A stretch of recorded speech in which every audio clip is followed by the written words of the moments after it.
Любые посторонние шумы в подвеске – вещь малоприятная, потому что означает скорый ремонт. Например, если скрипят сайлентблоки, то скорее всего их придется менять. Но что делать, если заскрипели новые сайлентблоки, которые только-только поменяли? Всем привет, с вами Костян на канале ExistVA.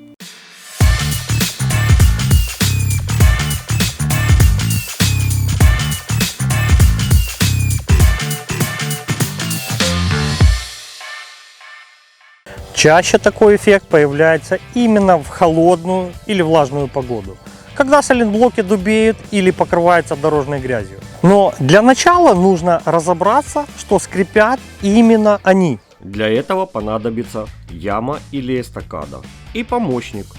Смажьте каждый сайлентблок по отдельности ВДшкой. Иногда подойдет даже обычная вода. А потом попросите помощника раскачивать машину, имитируя работу подвески. На каком сайлентблоке звук пропадет, тот и будет проблемным. На этой же стадии внимательно осмотрите детали на предмет повреждений.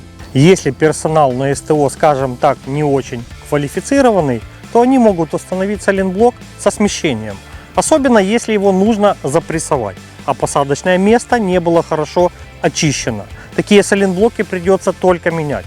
Спасти их уже, к сожалению, не удастся. Но если сайлентблоки целые и все равно скрипят, что делать? Кстати, вы же не забывайте подписываться на обновления нашего канала, чтобы получать всю самую интересную информацию сразу же, как мы публикуем ролики. Кроме некорректной установки, основная причина скрипа – недостаточное усилие затяжки креплений. Поэтому иногда проблему решит простая дотяжка. Но важно не только усилие, но и правильное выполнение операции. Ни в коем случае нельзя затягивать крепление сайлентблоков на вывешенных колесах. Это делается только на стоящем автомобиле, когда рычаги подвески нагружены. Более того, иногда рекомендуется даже положить дополнительный груз в салон автомобиля. Кстати, эту ошибку тоже иногда допускают на СТО. Если с вами такое случилось, сначала ослабьте сайлентблоки на вывешенных колесах, потом опустите автомобиль на землю и дотяните с нужным усилием. Еще один вариант решения проблемы – это просто смазать сайлентблоки. Да, вы нигде не найдете подобных рекомендаций от производителей этих деталей. Но практика автовладельцев доказывает, это реально помогает убрать скрип. Причем как у новых, так и немного изношенных деталей. Наносить можно разные средства. Подходят силиконовые, графитовые, литиевые смазки.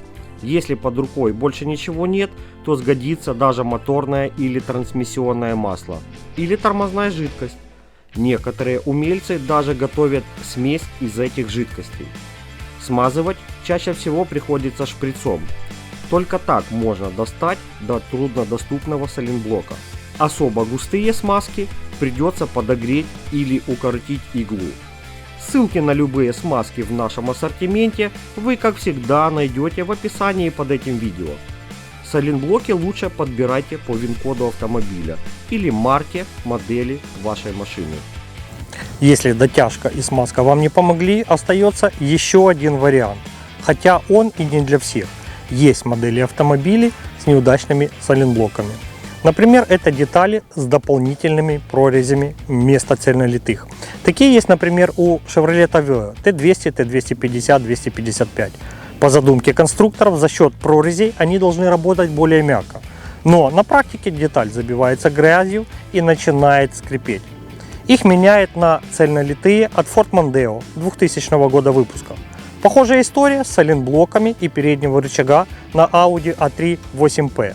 Для этой машины ставят усиленные сайлентблоки от Audi RS3, поэтому иногда стоит покопаться в сети и на форумах.